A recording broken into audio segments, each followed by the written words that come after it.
Sumainyo ang Panginoon.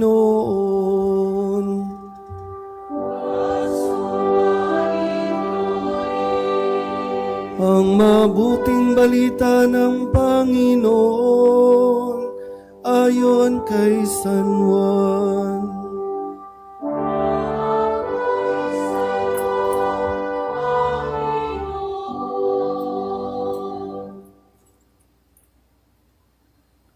Bisperas na ng Pasko. Alam na ni Jesus na dumating na ang panahon ng kanyang paglisan sa sanlibutan ito upang bumalik sa Ama. Mahal niya ang kanyang mga tagasunod na nasa sanlibutan at ngayoy ipakikita niya kung hanggang saan ang kanyang pag-ibig sa kanila. Naghahapunan si Jesus at ang mga alagad. Naisilid na ng dyablo sa isip ni Judas, anak ni Simon Iscariote, ang pagkakanulo kay Jesus. Alam ni Jesus na ibinigay na sa kanya ng Ama ang buong kapangyarihan. Alam din niyang siya'y mula sa Diyos at babalik sa Diyos. Kaya't nang sila'y naghahapunan, tumindig si Jesus, nagubad ng kanyang panlabas sa kasuotan at nagbigkis ng tuwalya. Pagkatapos, nagbuhos siya ng tubig sa palanggana at sinimulang hugasan ang paa ng mga alagad at punasan ng tuwalyang nakabigkis sa kanya. Paglapit niya kay Simon Pedro, tumutol ito. Panginoon, sabi niya, di yata't kayo pa ang maghuhugas ng aking mga paa. Sumagot si Jesus, hindi mo nauunawaan ngayon ang ginagawa ko, ngunit mauunawaan mo rin pagkatapos. Sinabi sa kanya ni Pedro, hindi ko po pahuhugasan sa inyo ang aking mga paa. Kung hindi kita huhugasan, wala kang kaugnayan sa akin. Tugon ni Jesus. Kaya't sinabi ni Pedro, Panginoon, hindi lamang po ang mga paa ko, kundi pati ang aking kamay at ulo. Ani Jesus, maliban sa kanyang mga paa, hindi na kailangang hugasan pa ang naligo na. Sapagkat malinis na ang kanyang buong katawan. At malinis na kayo, ngunit hindi lahat. Sapagkat alam ni Jesus kung sino ang magkakanulo sa kanya. Kaya sinabi niyang, malinis na sila, ngunit hindi lahat. Nang mahugasan na ni Jesus ang kanilang mga paa, siya'y nagsuot ng damit at nagbalik sa hapag. Nauunawaan ba ninyo kung ano ang ginawa ko sa inyo? Tanong niya sa kanila. Tinatawag ninyo akong guro at Panginoon at tama kayo, sapagkat ako nga. Kung akong Panginoon ninyo at guro ay naghugas ng inyong mga paa, dapat din kayong maghugasan ng paa. Binigyan ko kayo ng halimbawa at ito'y dapat ninyong tularan. Ang mabuting balita ng Panginoon.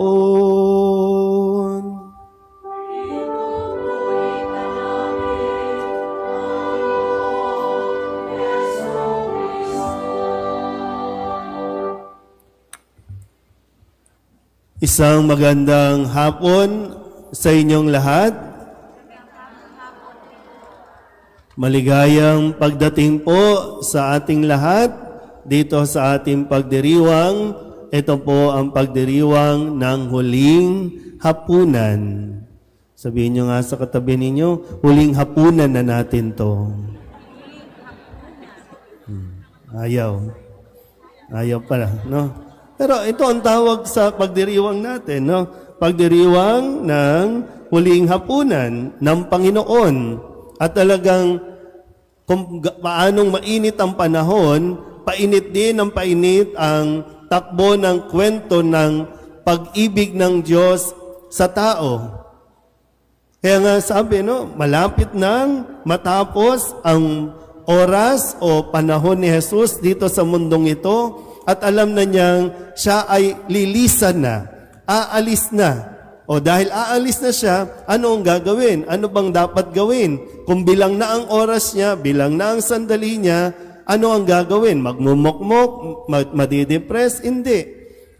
Sa mga huling sandali, nais niyang ipamalas ang kanyang pagmamahal. At gagawin niya yan sa pamamagitan ng paglilingkod sa kanyang mga alagad. Siya mismo, narinig natin sa kwento, siya mismo ang naghugas ng paa ng kanyang mga alagad. Ang mga alagad ang tawag sa kanya, Panginoon, Boss, Sir. Siya ang pinakamataas, pero dahil sa kanyang pag-ibig, siya ang gumawa ng pinakamababang gawain ng isang alipin. Tandaan niyo po, may level ang alipin noon. May alipin na tagahawak ng tsalis. May alipin na tagahawak ng kutsara. May alipin na tagahawak ng damit. May kanya-kanyang level yan. Ang pinakamababa ay ang maghugas ng paa. Alam niyo naman dati, wala naman sapatos. Talagang maalikabok, wala namang semento, wala namang espalto, lupa. At isang bahagi ng hospitality ng bawat tahanan, kapag may dumarating o kahit sila mismo, kung sila ay galing sa labas, uhugasan muna ang paa bago ito pumasok. Magnanakaw yan eh. Ba't ako atin? Ba't ako makikikain dyan?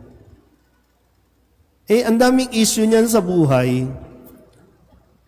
Pabida nga yan eh. Ba't ako atin ng misa?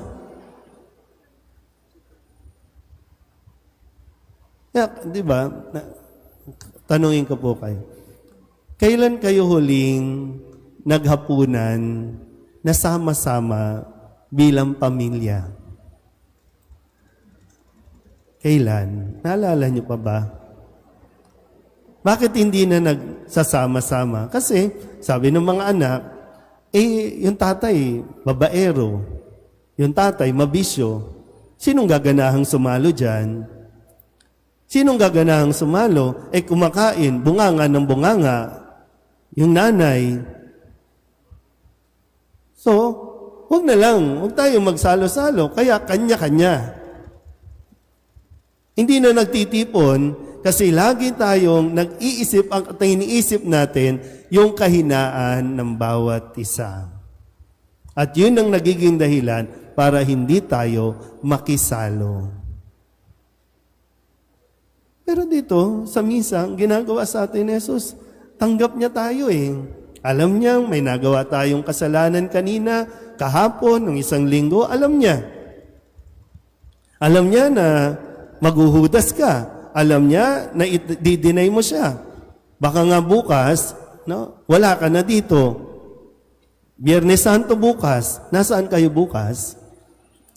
Alam niya, wala kayo dito. O kaya, huling hapunan na ito, sayang naman, wala kayo bukas eh. Hindi, sana wala kayo, hindi yung mawawala na kayo bukas. Wag kayo bukas. Diba? Kung unawain lang natin na mabuti, ito ang ginagawa sa atin ni Jesus. Tinatanggap tayo. At alam ko, mahirap yon para sa atin. Kaya nga, pwede nating hilingin sa Lord, tulungan mo naman ako. Nahihirapan kasi akong tanggapin eh. Nahihirapan akong unawain na yung anak mo, pasaway, yung magulang mo, irresponsable. Nahihirapan ako eh. Yun isang grasya na pwede mong hingin sa Diyos.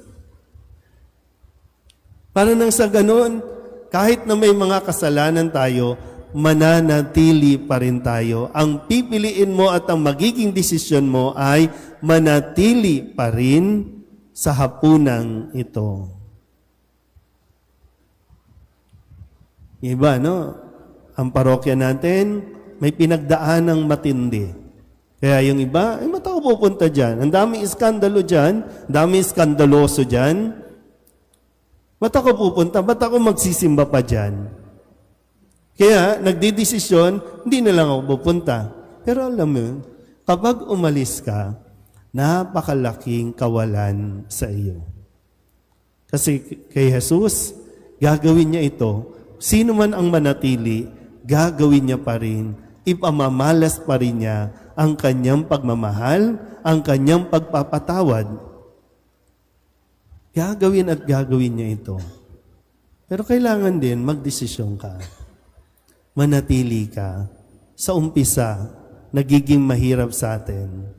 Minsan nagkakaroon ng awkward. Na-awkward tayo. Pero manatili ka. Kahit sa bahay, no? Sa tahanan ninyo. Kasi nga, hindi kayo nasanay. Nasanay lang kayo na hindi magkakasama.